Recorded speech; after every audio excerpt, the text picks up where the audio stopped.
Alright, how y'all doing today? This video is mainly for my CSA survivors and warriors. Just checking in with y'all, making sure that y'all doing all right because I myself am a survivor of CSA, multiple CSAs. So anyhow, I just wanted to kind of reach out and be like, you know what? I hope you're doing all right. A lot of times people will tell us to let it go, forget about it. Everybody got problems. Ignore those folks. If you see anything that triggers you or makes you want to reminisce on what happened to you, just kind of pace yourself, breathe, you know, um, kind of talk your way through it, you know. The way that I got past mine was I really didn't have a lot of support. So I kind of just had to do it myself to get over it myself because the adults around me had decided that they were not going to invest the effort to help me through it. All right.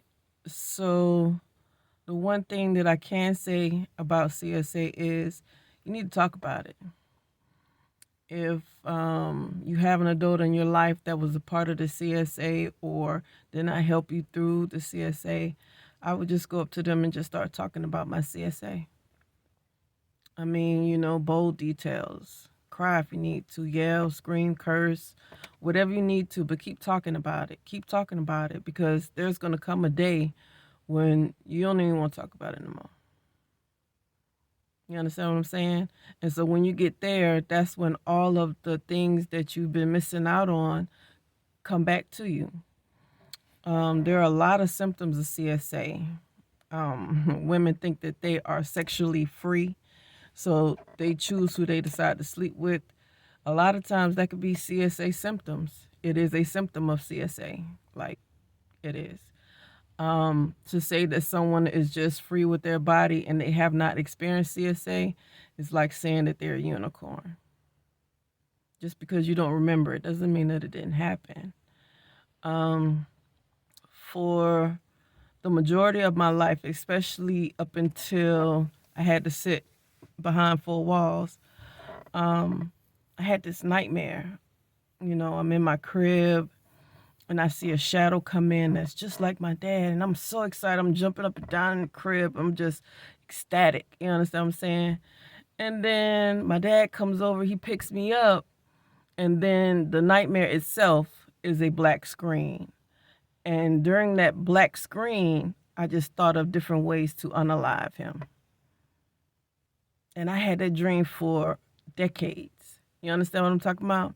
So I'm sitting behind these four walls, and it's mandatory that I speak with this therapist. She's younger than me, so I'm lightweight, not even paying her no attention. Like, whatever. I'm just here, because they said I had to come. You know what I'm saying? So it was our last session, and she was like, yo, you should at least, trust me with one thing. Because as a CSA survivor warrior, we don't trust a lot of people. You know what I'm saying? Most of the people that did us harm were people that we were supposed to trust. So trusting someone that we don't know, who we haven't actually been through some trials and tribulations with, is it's far and few between. Put it like that. It's not impossible, but it ain't easy. So she was like, "Yo, just trust me with one thing," and I was like, "Okay, well, I'll just give it a nightmare because that's what's getting on my nerves right now." So she told me, she listened to my story, and I told her, the nightmare. And she said, hmm,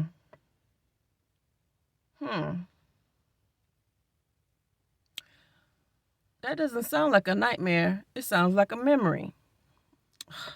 Why she do that? My whole soul paused. My whole life and those four walls at that moment was on hold. My soul paused. You understand what I'm talking about? Like, anyway, when I left her office just after she said that because I was like, she broke something. You know what I'm saying? Like she broke something. My soul paused. I can't do anything. I need to get out of here. And then that's when my body got up and left. You know what I'm saying? Because I was like, I don't know what kind of witchcraft she just did to me, but something is off. I go back to my little dorm or whatever, and I'm still like stuck. You know what I'm saying? Like my mind won't shift from that one sentence. That doesn't sound like a nightmare. That sounds like a memory. My mind would not let this sentence go. It just, it took over my whole day. So that night, I go to sleep expecting to have the same nightmare. I had it that night after talking with the therapist. And so that night, I had this nightmare all the way through. So once he picked me up from the crib, I saw, felt, smelled, and heard what came next. And the reason why I wanted to unalive him at the end of each one of these nightmares. And it was my brain replaying the CSA that my own biological father had put me through.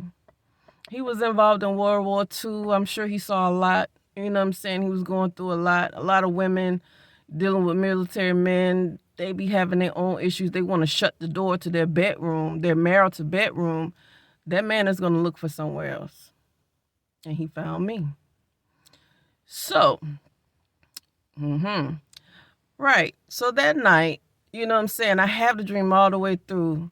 The next day, I glitched. There was nothing anybody could say to me. The officers, the other people that were around me, nobody could say anything to me. I was livid times infinity. I was fighting every and anybody around me because I had just realized what that dream was, what that nightmare was. It was a memory. And once she said it, why she do that? It just flooded all the way back in. You understand what I'm saying? It's like I'm an adult now, but now I'm feeling like this infant whose father just entered her bedroom and made it a part of his marital bedroom. You know what I'm saying. So anyhow, for the next, I would say, week and a half, I was just angry, fighting all the time, just fighting. So finally, they just kept sedating me. But then every time that they would wake me up or allow the sedation to wear off, I would be angered and I'd be fighting again. And so it was a lot.